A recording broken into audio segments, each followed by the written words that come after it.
para mí lo más importante en cualquier disciplina, pero especialmente en el periodismo, son las personas. Hay una creencia equivocada de que esto del periodismo de datos tiene que ver con equipos carísimos, complicadísimos y software caro y, en fin, la gente tiende a creer que esto es un asunto muy complicado y muy caro. Pero realmente ahora todo se puede hacer así totalmente gratis, solo teniendo acceso a internet, con lo cual lo más importante siguen siendo las personas. Entonces voy a empezar a hablar de las personas. Esto es más o menos lo que ocurre en los medios de comunicación, no en Costa Rica, en el mundo entero, y es el producto de la transición que estamos viviendo.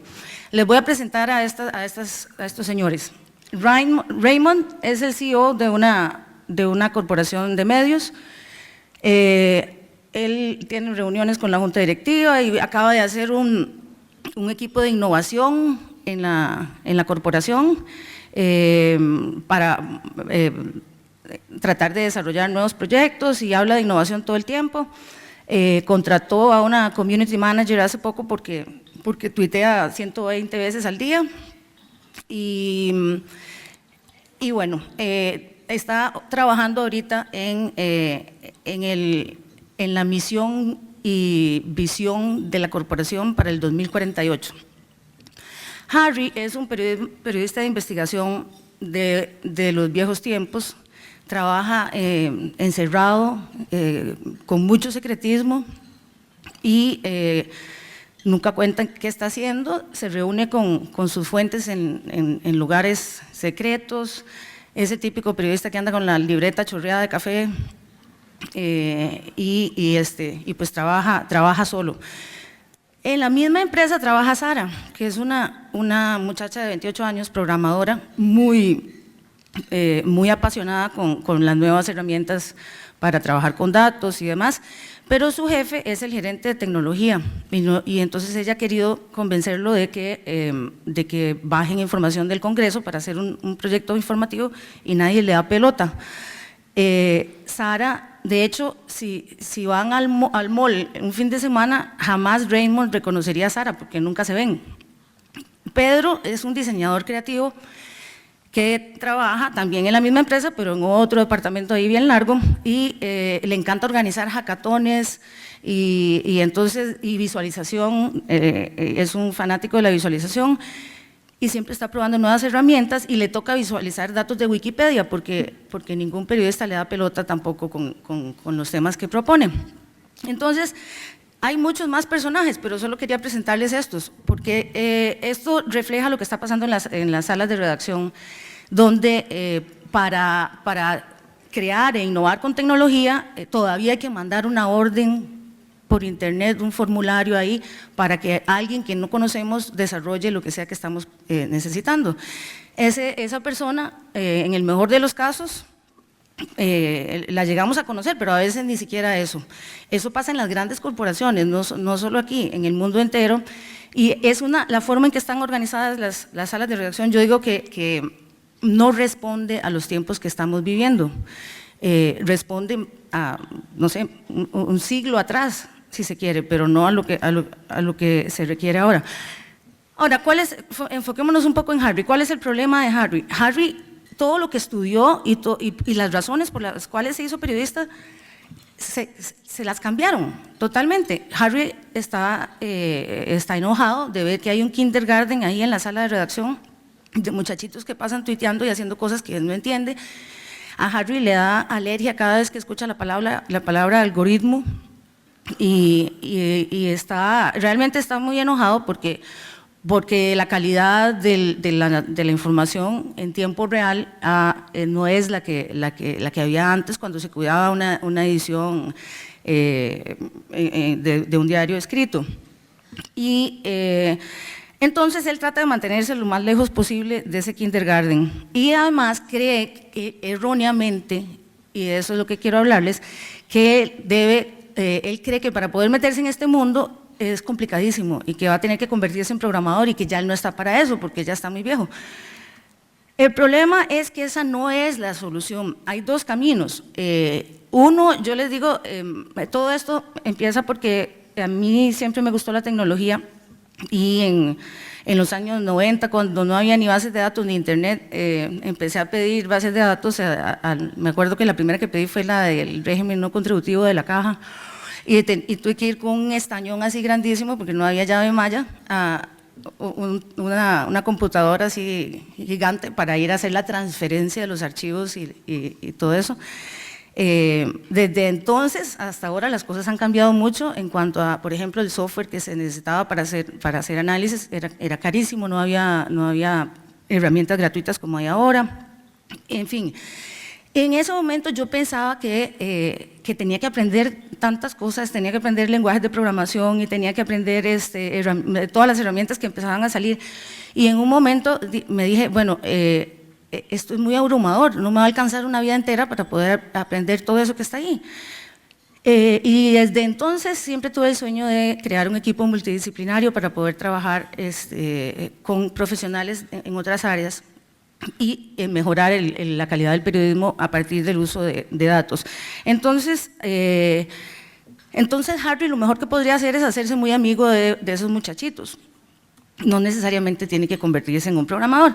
En el 2010, finalmente cuando estaba en La Nación me aprobaron la idea de crear un equipo en el que estábamos trabajando juntos. Bueno, ya veníamos, era el equipo de investigación, 3 periodistas dinosaurios viejos, y lo que hicimos fue contratar 2 muchachitos de 24 años, así, que cuando nosotros estábamos investigando los casos de los expresidentes, ellos estaban en primaria, para que se hagan una idea de la diferencia. Entonces fue era un choque generacional y un choque cultural y profesional, es decir, todos los choques posibles, y vivíamos en un cuartito así, pequeñito, con lo cual la idea era aprender de otras disciplinas y ellos también que entendieran lo que nosotros queríamos hacer. Esto es lo que pasó al principio. Los periodistas veían al primer programador como un bicho raro, y por supuesto que los programadores nos veían a nosotros como unos trogloditas, y además el ambiente de trabajo en una sala de redacción es ruidoso, es por naturaleza, y ellos están acostumbrados a trabajar en silencio horas de horas. Lo que pasó después fue una fusión de bichos raros. Entonces, los periodistas que tenemos muchos más valores que estos, pero bueno, la narrativa, el olfato periodístico son los valores, y la pasión, por supuesto, que tanto nos mueve, y los programadores, pues el manejo de herramientas, lenguajes y disciplina, cosa que nosotros no somos muy famosos de tener. En una fase 2, lo que fue pasando fue una sinergia entre los programadores y los periodistas. Empezamos a aprender más de disciplina nosotros, y ellos empezaron a despelucar un poquito más. Recuerdo todavía los ojos de los 2 programadores la primera vez que hicimos una investigación con el aporte de ellos. Fue realmente extraordinario la emoción de ver publicado un reportaje en el cual ellos habían colaborado, y así se les dio el crédito. Entonces, al final, bueno, cuando uno va a hacer periodismo ahora, en estos tiempos, tiene que tomar una decisión. Si quiere hacer todo en uno, aprender estadística, programación, etcétera, se puede hacer. Yo ahí estoy aprendiendo todavía, pero nunca va a alcanzar el conocimiento como para poder hacer todo, el paquete todo en uno no existe. El periodista lobo solitario, ya esa cultura pues está bastante devaluada, ya no se puede trabajar solo, hay que trabajar en equipo, y el trabajo en equipo es, si lo ven en esa matriz que tiene, bueno, calidad y rapidez. Por supuesto que si se trabaja en equipo se pueden alcanzar las 2 cosas. Ahora, ¿qué es eso de equipos multidisciplinarios? Es la combinación de habilidades y enfoques diversos, no es solo un tema de manejo de herramientas. Lo que nosotros empezamos a experimentar es, bueno, lo primero es compartir las ideas desde el día 1 con otras con estos otros compañeros y que se involucraran en todo el proceso del reporteo. Luego, es una relación de tú a tú. Yo no sé cuántos de los que están aquí de mi generación se acuerdan que cuando íbamos a reportear decíamos, y mi fotógrafo, como si fuera un objeto. Bueno, esa cultura también ya por suerte desapareció. No hay mi fotógrafo. Ahora, la relación debe ser de tú a tú y de verdad de trabajo en equipo. El resultado de eso, bueno, es un abordaje integral de problemas muy complejos y además respuestas creativas, innovadoras y diversas. Ahora, hay varias, para detectar dónde hay un campo o un semillero de innovación, hay algunos síntomas que son muy claros. Por ejemplo, el abordaje tradicional todavía está muy marcado por el culto al ego, el típico periodista egocentrista que quiere mostrar sus resultados solo. En la cultura startup o de innovación es el trabajo en equipo el que se privilegia. ¿Y por qué estoy hablando de todo esto? Porque Costa Rica, en el mundo entero, pero en Costa Rica también, estamos viviendo esa transición donde están los medios tradicionales y hay espacios para innovación que tal vez, que muchos han emprendido, pero que todavía hay muchísimo que hacer.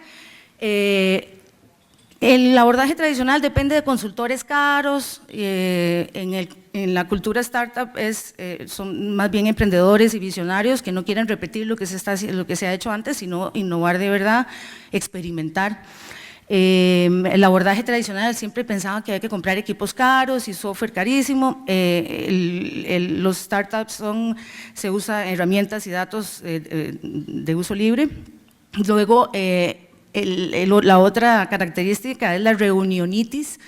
En las corporaciones muy acartonadas todavía están atrapadas por reunionitis permanente, todo el día se hacen reuniones y al final el resultado no es tan ágil a pesar de la reunión.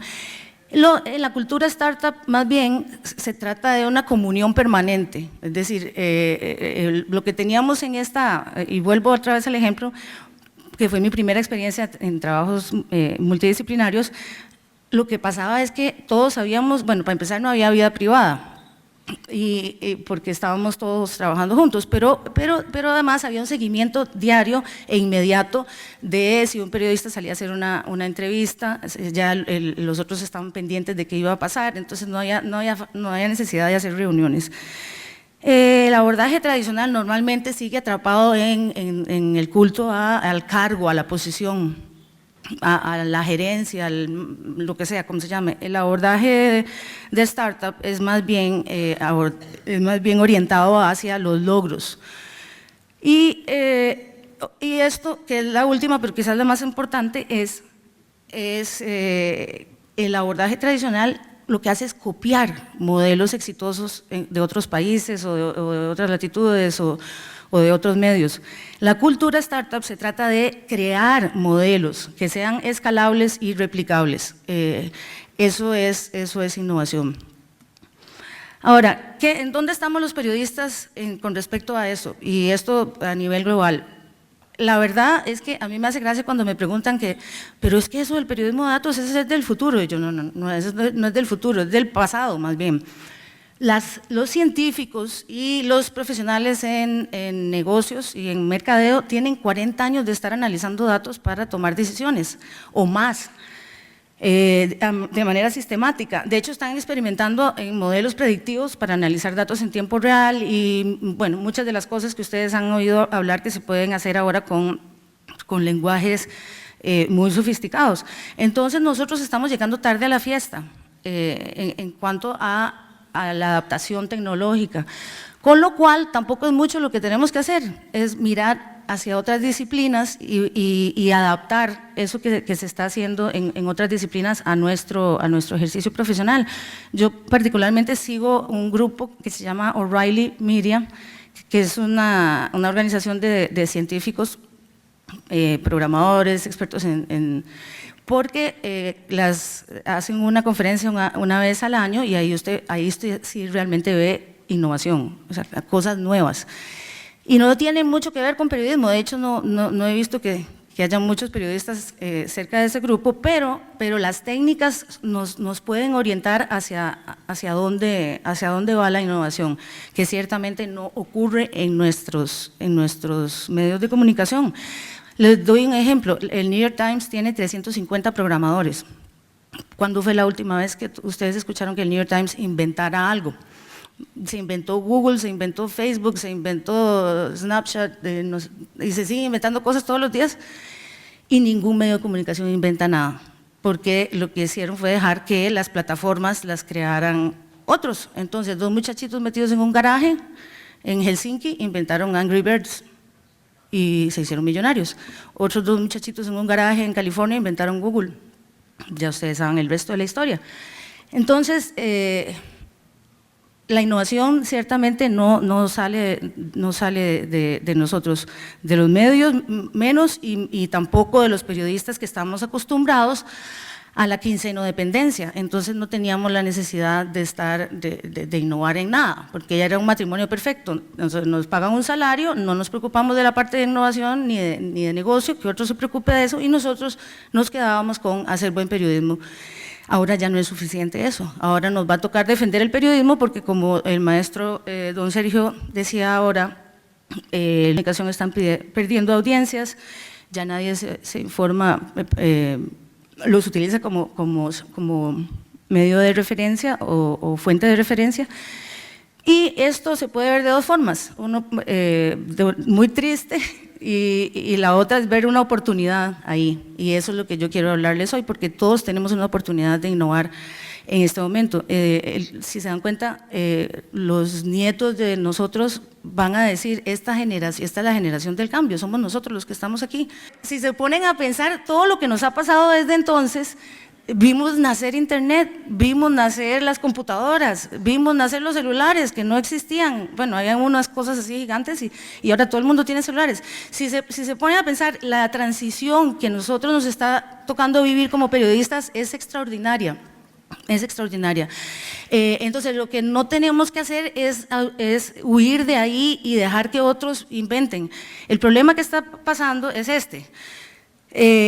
Ahora, miren, el acto de corrupción que pase en un pueblecito allá en las montañas en Perú, está relacionado, tiene impacto internacional. Ya no existe ninguna noticia que sea totalmente local. Hasta el alcalde que se robó 700 millones de dólares abrió una cuenta en Panamá, siempre hay conexión internacional, movió los fondos a otro país, en fin, o tiene una estructura que le ayude, el crimen organizado no puede estar más conectado porque de eso vive, y en general la corrupción y el crimen organizado están globalizados y nosotros seguimos cubriendo todo local, y sin compartir, porque no compartimos ni siquiera entre los medios, todavía nos creemos el cuento ese de que yo soy de La Nación o de Canal 7, no compartimos, el espíritu ese de competencia nos tiene atrapados. ¿Y por qué estamos tan desconectados? Bueno, ahora hay muchas formas de conectarse físicamente. El Instituto de Prensa y Sociedad en Perú, por ejemplo, tiene una conferencia anual que aquellos que están interesados en periodismo de investigación pueden seguirla, se llama Colpin. Hay redes mundiales, bueno, ahora en octubre vamos a tener la Conferencia Mundial de Periodistas de Investigación en Noruega, llegan los mejores periodistas de investigación de más de 110 países en este año, y hay redes que se están creando cada día más para poder hacer investigación transnacional. ¿Ustedes creen, por ejemplo, que una empresa transnacional corrupta se va a inventar una recetita diferente para venir a corromper políticos a Costa Rica? No, ¿verdad? Es la misma que aplican aquí en Nicaragua o en Perú o en Venezuela, porque la mejor muestra de eso fue una vez cuando estábamos investigando los bonos chinos, cuando el gobierno decidió establecer relaciones con China en el 2006, y bueno, publicamos las historias, fue histórico porque la Sala Cuarta nos obligó al gobierno a que entregara los memorandos de entendimiento que firmaron con los chinos, y ahí fue donde vimos cuáles eran las condiciones. China estaba obligando al gobierno a guardar secreto. Bueno, al año voy a Suiza a hablar de este caso y hay un panel sobre China, cómo China compra países. Y entonces yo cuento el cuento mío y a la par tengo a un colega de Mozambique y era impresionante. Resulta que en Mozambique también les dieron un estadio, también les dieron bonos, o sea, es la misma receta igual, hasta dicen que tienen un catálogo de estadios los chinos entonces yo me quedé sorprendida. Dice, o sea, este año yo he pasado investigando como una loquita porque solo he estado viendo, bueno, y no, Álvaro, el colega que estuvo detrás de este reportaje, y nunca pensamos en hablar con otros colegas en otras partes del mundo que están exactamente en las mismas condiciones. Y lo mismo pasa con todo. Imagínense en telecomunicaciones, por ejemplo. ¿Ustedes creen que Alcatel, después de que publicamos lo de Alcatel, bueno, y se iniciaron los procesos judiciales y detuvieron a este señor, Cristian Sabsician, que era el vicepresidente de Alcatel para América Latina, lo detuvieron los gringos, y el señor empezó a contar cómo pagaban sobornos en toda América Latina, eso a partir del caso costarricense. Bueno, las recetas son exactamente las mismas, entonces cuando vamos a investigar ya no podemos pensar en que tenemos este mercado así chiquitico aquí, y tenemos que relacionarnos más con otros colegas fuera, y ahí no cuesta nada, ya no necesitamos pasaporte para viajar por internet. Ahora, yo estoy muy orgullosa porque, bueno, después de que les voy a presentar a Rigoberto Carvajal, él es el programador que trabajó con nosotros en Minando Datos, y bueno, luego de que el año pasado dejó La Nación también, y los dos programadores que trabajaban con nosotros, y ahora está trabajando para el Consorcio Internacional de Periodistas de Investigación, que les recomiendo que entren a la página. Yo tengo como 8 años de estar vendiéndole a todo el mundo la idea de que tenemos que hacer una plataforma segura para compartir datos. ¿Cuántos de ustedes tienen por lo menos una tablita en Excel en sus computadoras con datos? ¿Sí? Datos de algo, datos, ok. Bueno, ahora imagínense si pudiéramos compartir los datos. Yo hice un experimento hace unos 3 años y cuando me dieron la base de datos completa de registros migratorios aquí en Costa Rica y los residentes extranjeros con toda la información. Entonces hice paquetitos en Excel y se los mandé a un colega en Rumanía, le mandé los rumanos, a otro en México, le mandé los mexicanos y así. Y no me van a creer, aparecieron como 3 prófugos de la justicia, había de todo.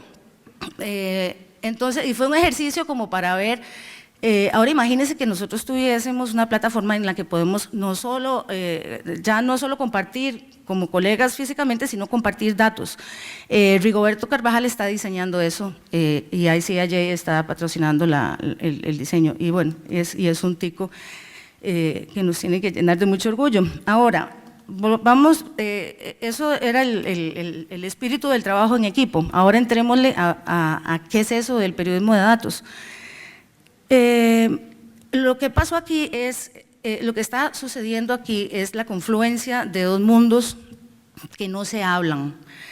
No es un problema de tecnología, ni de nada, ni de plata, es un problema de lenguaje. No tenemos un lenguaje común para comunicarnos con otras disciplinas.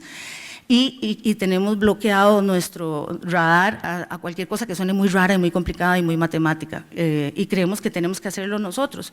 Nos da vergüenza preguntar qué es eso. Cuando alguien dice algo que no entendemos, no decimos, pero ¿qué es eso? ¿Qué es un algoritmo? ¿O qué es tal cosa?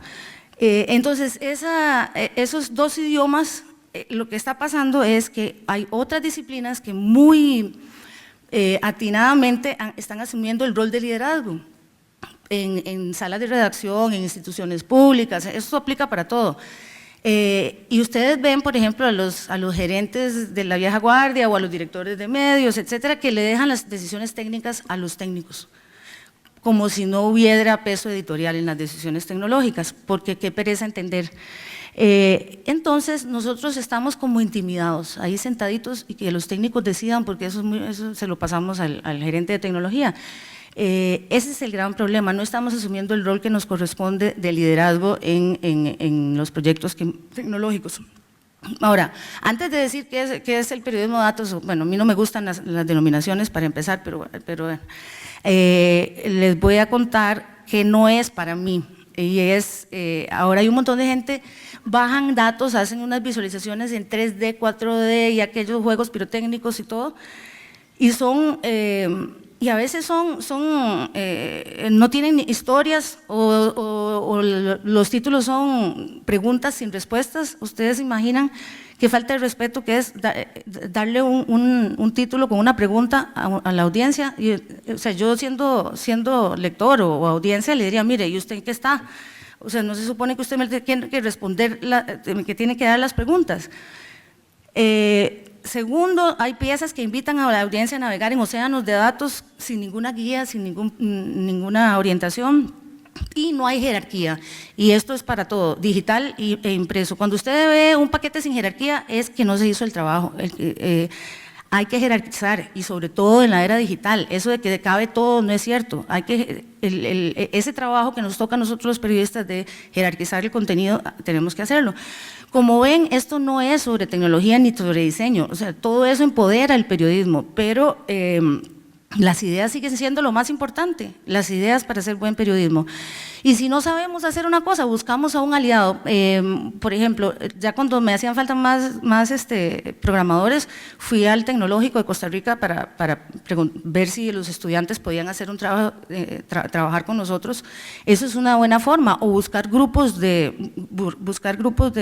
ingenieros o programadores que están con muchas ganas de ayudarnos. Entonces, ¿cuál es nuestra misión? Esta imagen resume qué es lo que nos toca hacer a nosotros. Nosotros recibimos, cuando se trata de datos, un bulto así de datos sucios e inconexos, y bueno, la mayoría del tiempo sucios, y tenemos no solo que limpiarlos y procesarlos, sino encontrar la noticia, porque eso sigue siendo, nuestro trabajo sigue siendo hacer noticias, no privilegiar las herramientas por las herramientas. Ahora, ¿para qué nos vamos a complicar la vida con todo esto de la tecnología? Hay 3 razones, se las voy a explicar rápidamente. Independencia, y esta fue la que me llevó a meterme en las cosas tecnológicas. Anoche, si ustedes piensan, mientras dormíamos, estábamos muchas cosas pasando aquí en la sabana, gente, o en las cafeterías, gente que se está poniendo de acuerdo para hacer los próximos chorizos del año que viene, y bueno, y eso nosotros no nos enteramos. ¿Cómo ocurre ese proceso en el periodismo tradicional? Ocurría que después de esa reunión en la cafetería y después de que tal vez no le pagaron la comisión a alguien o la exesposa del corrupto se enojó con él o lo que sea, entonces alguien llega con un pedacito, el que le conviene, de esa realidad a la sala de redacción. Y nosotros cogemos ese pedacito y empezamos a trabajar muy duro para reconstruir qué fue lo que pasó de acuerdo con eso que nos contó la fuente. Y entonces creemos que estamos contando una gran historia, pero nunca nos ponemos a pensar, ¿y los pedacitos que no vimos habrían cambiado la historia? A mí esa pregunta me martirizaba siempre, sobre todo en un país tan pequeñito como este, donde todo el mundo es primo de todo el mundo o algo, y yo decía, bueno, este periodismo de filtración lo que puede hacer en las salas de redacción es que terminemos convirtiéndonos en esto. Hay gente ahí afuera que son expertos, más, ustedes si trabajan con periodistas lo saben, qué fácil que es llevarle a los periodistas un paquetito y ya, y lo publican casi sin hacerle mucho al día siguiente, o los comunicados de prensa que ustedes redactan, al día siguiente salen hasta con firma, y así, ni siquiera valor agregado. Bueno, lamentablemente eso hay mucho en el gremio, y entonces el supuesto olfato periodístico que tenemos al final no es tal.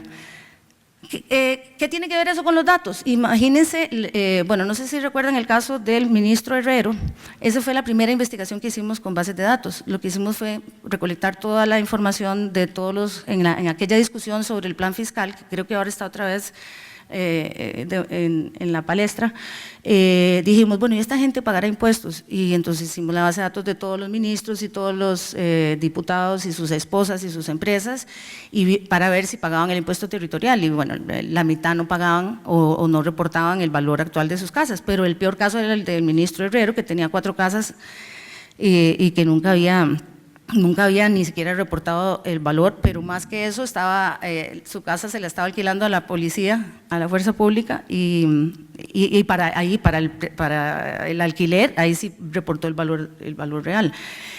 Bueno, el tema es que nosotros publicamos todo, es decir, no llegó alguien a decirnos, mire, el ministro de Tecnología no paga impuestos, no, publicamos todo, porque fue un ejercicio que se hizo con bases de datos. Entonces, la filtrodependencia, los datos nos ayudan a evadir esa filtrodependencia. Obviamente también agregan valor, la audiencia no es tonta y ustedes saben, la mejor prueba son las redes sociales. Ya la gente sabe cuándo le están dando más de lo mismo, y un reportaje de calidad y de impacto se valora. Ahora, y la tercera es que alimenta este círculo virtuoso. Un periodismo de calidad genera credibilidad, la credibilidad genera publicidad, atrae más audiencia, la audiencia atrae publicidad, la publicidad atrae dinero o suscripciones, y el círculo virtuoso sigue dando vueltas, y eso nos permite hacer. Esto no ha cambiado ni siquiera por la era digital, claro, hay que hacer algunos ajustes porque no se ha logrado monetizar las operaciones digitales todavía, pero hacia eso vamos. Ok, ahora, ¿qué es eso de los datos? Cuando hablamos de datos, la gente piensa como en un montón de tablitas en Excel o algo así. Eso no es datos es todo lo que nos rodea son datos. Ahora, vean, desde que nos levantamos en la mañana hasta que nos acostamos en la noche, cada microsegundo estamos alimentando bases de datos. Imagínense que este aparatito, o sea, aquí yo estoy alimentando a un proveedor telefónico que tiene la localización de en dónde estoy, porque el teléfono está enviando señales a las celdas cada minuto. Desde el teléfono hasta cada vez que usamos Waze para ir a algún lugar, eso queda ahí registrado, de dónde fui, para dónde, cuál ruta utilicé. Obviamente las redes sociales, cada vez que buscamos, no sé si ustedes se han metido en Google History, bueno, hagan, los que no lo han hecho, simplemente métanse y hagan Google History y se loguean con su cuenta de Gmail si tienen, y van a ver que ahí, si no lo han deshabilitado, Google tiene sus vidas totalmente capturadas en datos, y entonces les va a salir un grafiquito donde dice a qué hora del día es que usted se conecta más, las búsquedas que hizo, si los libros que leyó, en fin, toda esa información. Entonces, datos es cualquier cosa. Vean, un árbol, por ejemplo, de un árbol uno podría extraer cantidades de bases de datos. Por ejemplo, solo del fruto, el tipo de fruto, la clasificación, el tiempo de crecimiento, el mismo árbol, dónde está plantado, hay un dato que es la posición georreferenciada del árbol, en fin. Los vídeos tienen cantidad de información oculta que se llama metadatos. Entonces tienen, por ejemplo, uno puede ver cuándo se creó, con qué equipo, cada vídeo trae cantidades de información. Un concierto, imagínense un concierto. ¿Qué datos se pueden generar de un concierto? Todos los que ustedes se puedan imaginar. Bueno, quién es el organizador, qué categoría de música, la fecha, el tiempo, la duración, cuántas personas fueron, los nombres. Ahora resulta que para ir a un concierto o a cualquier cosa tenemos que comprar los tiquetes por internet. Entonces, nada más para que piensen, cada vez que ustedes compran un tiquete por internet ya le están dejando su información de su tarjeta de crédito, de su correo electrónico a quien sea que está administrando ese servidor. Entonces, si quisieran, la gente que organiza conciertos podría ver bueno, quiénes fueron con nombre y apellido y demás. Para ponerlo más terrenal, ¿quiénes tienen tarjeta de cliente frecuente de supermercados o de farmacias o de eso? Todos, ¿verdad? Bueno, cada vez que vamos al supermercado, ahí al automercado o al más por menos con tarjeta de cliente frecuente, estamos diciéndole a esa cadena de supermercados si podrían ellos saber si nos volvimos vegetarianos o si cambiamos de cerveza a vino tinto, o incluso si hay sospechas de que alguien está embarazada porque ya no compró más toallas sanitarias. Todo eso lo podría saber el que maneja los datos el automercado, por ejemplo, tiene un grupo de, no sé si son 10, no sé cuántos son, pero tiene un grupo de mineros de datos trabajando en esa información que ustedes le dejan todos los días al supermercado para tomar decisiones de si la cerveza tiene que ir al lado de los pañales desechables, porque los maridos, cuando la esposa los manda a comprar pañales, entonces compran un six-pack de Imperial como para no sentirse tan utilizado. Entonces,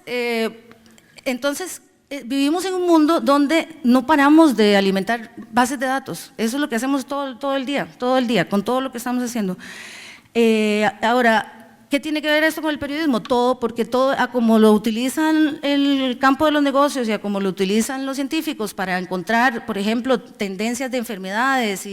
Imagínense los datos en tiempo real de los operadores telefónicos, todo lo que pueden mostrar sobre cómo se mueve una población. Ahora, los periodistas, hay dos tipos de datos. Unos que son los datos récords individuales y los datos estadísticos, que son agrupados, que es cuando, no sé, como cuando publican el censo no te lo dan desagregado, sino que está ya agregado. No es que no sirvan los datos estadísticos, pero el problema es que no son verificables, porque uno no sabe quiénes son esos 5 personas ciegas que viven en el cantón de Guadalupe. En cambio, los récords individuales son récords donde dice fulanito de tal, como cuando ustedes van al Tribunal Supremo de Elecciones y bajan la lista del padrón electoral, esos son récords individuales, ahí viene el nombre, la cédula de todos, por cantón, etcétera. Entonces, ¿por qué es tan importante los récords individuales y no la información estadística? Porque nos permiten hacer periodismo de investigación mucho mejor. Podemos verificar los datos. Ah, bueno, aquí dicen que le dieron un préstamo a fulanito, uno puede ir a buscar a fulanito para ver si es cierto. Bueno, el ciclo completo de un reportaje que utiliza datos es la obtención, que pareciera que es así como lo menos importante, pero es muy importante. Los invito, si están interesados, en el 90 y, no me acuerdo si en el 99, yo presenté un recurso de amparo, y creo que fue el primero en el país, en la Sala Cuarta, porque no me querían dar la base de datos esta del régimen no contributivo, ni los bonos de vivienda, porque quería ver a quién le están dando los bonos de vivienda. Entonces me dijeron que eso era información confidencial. Fui a la Sala Cuarta y la Sala Cuarta aprobó los 2 recursos de amparo y digamos eso más otros que colegas o incluso gente de otras disciplinas han seguido alimentando, permite que Costa Rica sea un paraíso para la obtención de bases de datos. Y aunque no lo crean, estamos hasta mejor que en Estados Unidos en algunas cosas. Por ejemplo, el registro de compañías. Aquí uno va al registro público y está el registro mercantil. En Nueva York no existe los nombres de los directores, aunque no lo crean, no hay forma si no paga uno una cantidad a una empresa privada. Me voy a saltar todo esto. Ok, bueno, hay un abordaje que es utilizar todo el ciclo completo, que es la obtención, la limpieza y lo más importante, el análisis. Hay esta creencia que el periodista de datos vive encerrado en una oficina con una computadora comiendo pizza y no sale a hablar con nadie, es mentiras. El periodismo de datos no sustituye para nada el periodismo tradicional, lo complementa, son los mismos estándares de calidad que teníamos siempre, solo que ahora empoderados, en vez de salir a entrevistar a cualquier señor ahí que está haciendo fila en un e-wise, podemos salir a entrevistar, bueno, si hacemos un análisis previo, decimos, no, aquí la zona más crítica es Calle Blancos, y este hospital es el que tiene las listas de espera más críticas, entonces ya no voy a cualquier hospital porque sí, sino me sirve como una brújula para tomar decisiones, eso es lo que hacen los datos. El problema es cuando nos saltamos el análisis. El análisis es el mismo reporteo, y lo otro es que los datos mienten, los datos los hicieron personas, entonces hay gente que cree que porque son datos son ciertos, no, hay que verificar, por eso hay que ir a la calle con lo que nos dice el análisis y ver y contrastarlo con la realidad, porque los datos lo que pretenden es ser eso, un reflejo de la realidad, y nosotros nuestro trabajo es verificar si esa realidad es tal. Hay gente que simplemente coge los datos y los visualiza como si estuvieran listos. Eso es un problema que se está viendo precisamente por eso, porque no, esa rigurosidad del periodista tradicional no la tienen quizás muchos de los muchachitos que tienen muchas ganas de hacer cosas lindas con la tecnología, pero que no tienen el criterio periodístico. Entonces la convergencia de esos dos mundos es cada vez más importante. Vean, esta es una, voy a ver si carga, yo siempre lo uso como ejemplo. Un día estaba en la sala de redacción, esto es viejo, pero alguien me pasó el link y lo vi, es un proyecto ahí en tercera dimensión, que lo que visualiza es las armas y municiones en el mundo, todas las importaciones y exportaciones de armas en el mundo. Entonces uno le da vuelta algo. Para empezar, si yo quiero comparar, bueno, primero tengo que tener un doctorado en geografía para saber cuál país es cuál. Y segundo, cuando le doy clic aquí, bueno, Australia, todas esas líneas me tiran, bueno, aquí parece que Australia tiene en términos de armas relación con, bueno, este está fácil porque es Estados Unidos. Pero después le doy clic al otro y ya entonces se me desapareció Australia. En resumidas cuentas, esto es un ejemplo que muestra lo que les decía de, seguro el pobre diseñador que inventó esto estaba orgullosísimo de que hizo un globo terráqueo en 4D y no sé qué. Y la verdad es que no cumple el propósito para el que los datos sirven, que es para poder comparar y para encontrar realmente sustancia. Me imagino que es que no había ningún periodista trabajando ahí. Entonces, el rol que tenemos es muy importante y tenemos que asumirlo. Estos son unas muestras de cosas que se hacen en el mundo. No les voy a contar todos, pero vean, este es el mejor ejemplo de la convergencia del periodismo tradicional y los datos. Este es un periodista del New York Times que obtiene la base de datos de todos los juicios en la ciudad de Nueva York. Obviamente no hay que hacer mucho análisis para darse cuenta que la duración de los juicios y sobre todo la duración y el tiempo de espera de los presos para poder ir a juicio es dramáticamente distinto entre diferentes partes de la ciudad. El Bronx es espantoso y en Manhattan los tiempos son mucho menores.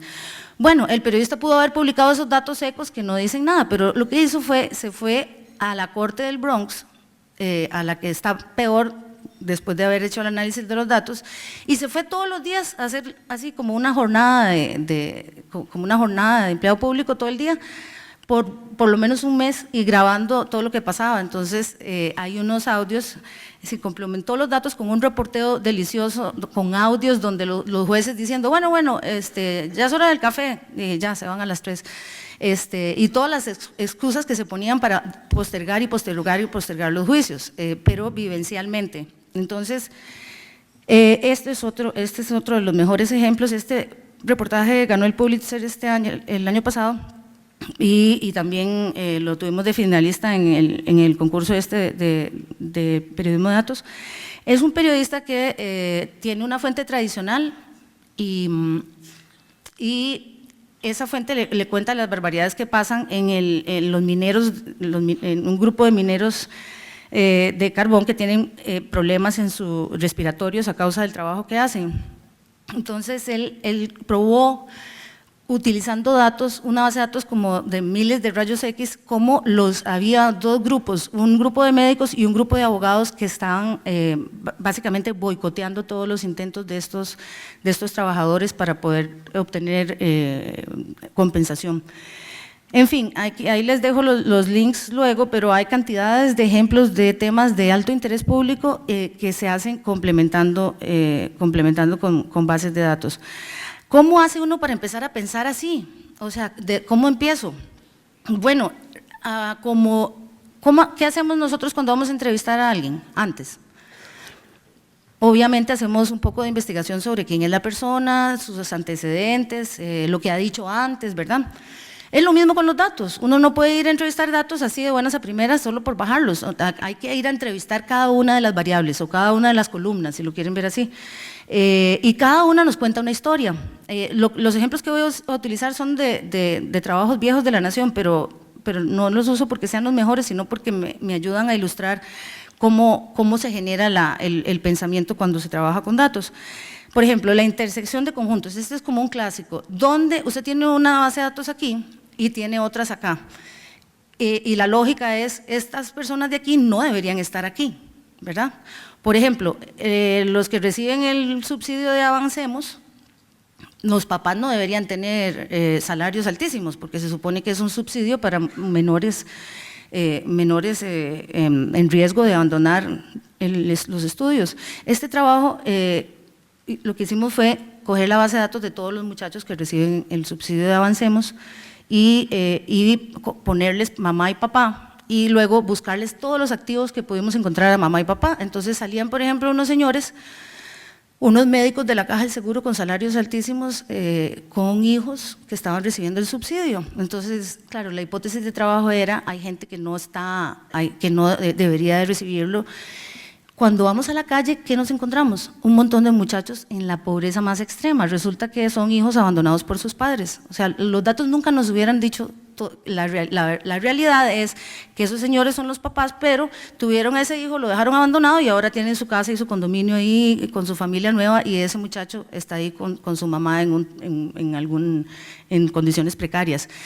Todos los casos eran así, todos realmente los habían otorgado bien los subsidios. Entonces encontramos un problema diferente, que es que nosotros estábamos subsidiando a un ejército de papás irresponsables con ese subsidio que pagamos con dinero público. Otro ejemplo de esta lógica, ¿a dónde no deberían estar los que son candidatos a presidente o a diputados? Bueno, sería muy buena idea que no estén en los récords criminales, ¿verdad? O que no tengan deudas con el Estado, o que no hayan tenido sanciones para ocupar cargos públicos. Eso también lo hicimos con los alcaldes y con los presidentes utilizando bases de datos, y que además es como un ejercicio cívico para poder saber por quién votamos. Luego, la otra forma es cuando tenemos una variable que es de dinero. Este es el caso que les contaba del ministro. Lo que hicimos fue comparar valores, el valor real de cada una de las propiedades y el valor que ellos estaban reportando. Esa es otra forma, digamos, de pensar para trabajar con datos. La entrevista a fondo. También existe entrevista a fondo en el mundo de los datos. Escoger una base de datos, por ejemplo, los crímenes en Costa Rica, y hacerle todas las preguntas que quiero, absolutamente todas, una entrevista a fondo. Esto lo hicimos con la base de datos de los crímenes, donde encontramos cosas como que, bueno, Garavito es el cantón con más delitos por habitante, y algunas otras cosas que nos sorprendieron sobre el tipo de delitos, con una sola base de datos haciéndole preguntas. La otra cosa que nos permiten las bases de datos es no solo ver el bosque, sino ver todo al mismo tiempo. ¿Se acuerdan cuando, no sé a cuántos les han dado ese consejo de que mejor vea el bosque y no los árboles? Yo me quedaba pensando, ¿y por qué? ¿Por qué no puedo ver los árboles y el bosque al mismo tiempo? Bueno, con los datos uno puede encontrar cosas específicas y conclusiones generales. Y la otra forma es viendo la distribución geográfica. Esta lógica aplica para todo. Por ejemplo, ¿dónde están los EBAIS ubicados? Están ubicados donde están las madres solteras, que son al final las personas que van a usar ese servicio. La ubicación geográfica de todo, por ejemplo, si tuviéramos los datos de los celulares, la red de transporte público está organizada de la forma en que los costarricenses nos movemos. Probablemente no sé, pero eso es un trabajo que se puede responder analizando bases de datos. Y la otra es el análisis de tiempo. Cada vez que vean una columna que sea de tiempo, o sea, fecha, que parece totalmente inocua, las fechas son muy importantes. Este es otro ejemplo de cómo, de un trabajo con datos. Lo que hicimos, bueno, no, ese no era el que quería poner, pero también los matrimonios con extranjeros. ¿Se acuerdan que en el 2008 se aprobó una ley que hizo más difícil el matrimonio entre extranjeros y costarricenses, porque había muchos casos de abuso, etcétera? Nos preguntamos, ¿qué habrá pasado después de la ley? A ver si se siguen casando igual. Pues resulta que no. Vean, ese gráfico lo que refleja es cómo se dejó de, cómo bajaron los matrimonios con extranjeros. Cogimos la base de datos desde 1901, y lo más curioso es que Bueno, los nicaragüenses son los que tienen son los que tienen más matrimonios con costarricenses, luego siguen los estadounidenses y tal. En este gráfico a la derecha pueden ver la tendencia. Los nicaragüenses bajaron, los matrimonios con nicaragüenses bajaron un poquito, pero si ustedes se van a ver aquí, estos son los cubanos. Y vean lo que pasó aquí, después de la ley, ya nunca más se volvió a casar un cubano con un tico, quiere decir, entonces ya empezamos a ver quién era el que casaba cubanos y encontramos hasta el abogado que casaba a los cubanos. Eso es un análisis de tiempo. Por ejemplo, esta es otra, la base de datos de todas las incapacidades en el sector público. Entonces cogimos esa base de datos y empezamos a hacer otra base de datos con eventos. Y si ustedes ven este gráfico de aquí, este gráfico de aquí, estos picos corresponden a los partidos de la CELE. Entonces, cada vez que la CELE jugaba, cada vez que la CELE juega, todo el mundo amanece enfermo en el sector público. Y eso es entrevistando una base de datos, pero entrevistándola, haciéndole preguntas sobre el tiempo. Entonces, como ven, cada variable nos cuenta muchas historias distintas. También la historia que encontramos aquí es las vacaciones de 15 días de los chiquitos en la escuela y las de fin de año, todo el mundo está enfermo también. ¿Y quiénes se incapacitaban más? Los empleados de la caja, claro, porque no les rebajan, les pagan todo ya lo quitaron, bueno, qué dicha, porque entonces, bueno, otra forma de trabajar con datos, esto se llama Social Network Analysis, es como un análisis de redes sociales. Cuando trabajamos con Confidencial en Nicaragua, trabajamos los datos de Wikileaks aquí y en Nicaragua. Y entonces dijimos, bueno, pero esto no es nada más publicar los cables de Wikileaks, vamos a ver qué podemos encontrar. Y claro, esto está bien feíto, pero la idea es lo que quiero contarles. Se nos ocurrió hacer una base de datos de cada vez que había una comunicación entre alguno de los de la embajada y los que aparecían ahí citados. Entonces clasificamos en nivel de sensibilidad de 1 al 5, qué tan sensible era la conversación, y luego la frecuencia. Entonces esto que ven aquí, digamos, esta línea roja, ¿quién era? Es que no me acuerdo si era el canciller, me imagino. Si es más roja es que es más sensible los temas que trataban, y si es más y si es azul es menos importante, si es más gruesa es que hay más conversaciones. Entonces es una forma de representar relaciones entre entidades, no tienen que ser personas, pueden ser empresas, pueden ser cualquier entidad, mediante nodos y conexiones. Eso es una muy buena forma también de analizar. Aquí con el equipo que teníamos en La Nación hicimos esto, que es un proyecto de ICIJ, del Consorcio Internacional de Periodistas de Investigación, que reveló por primera vez más de 100.000 compañías, sociedades basadas en paraísos fiscales. Nosotros hicimos el procesamiento de los datos pensando en esa lógica de conexiones.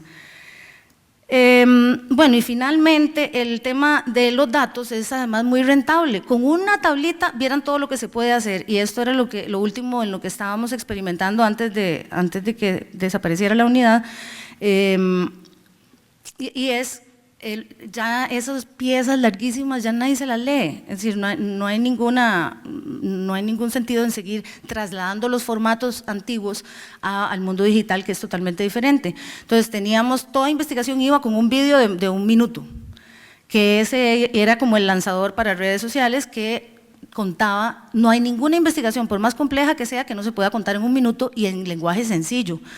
Eso lo que hacía era, eso es una audiencia que normalmente son los jóvenes, que ahora todo lo quieren ver en vídeos cortos, y redes sociales. Está el lector tradicional, que lo que quiere es ver la publicación, ojalá en papel, de la misma forma. Hay otros que son exploradores, un tipo de audiencia que quieren ir y meterse en una aplicación interactiva y buscar sus propias historias, no lo que le está contando el periodista.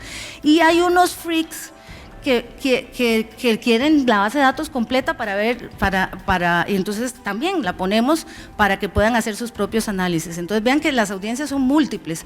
Con una base de datos uno puede puede generar cantidades de productos como calculadoras, etcétera, etcétera. Bueno, esto es todo de mi parte, les agradezco muchísimo y a la orden para cualquier consulta.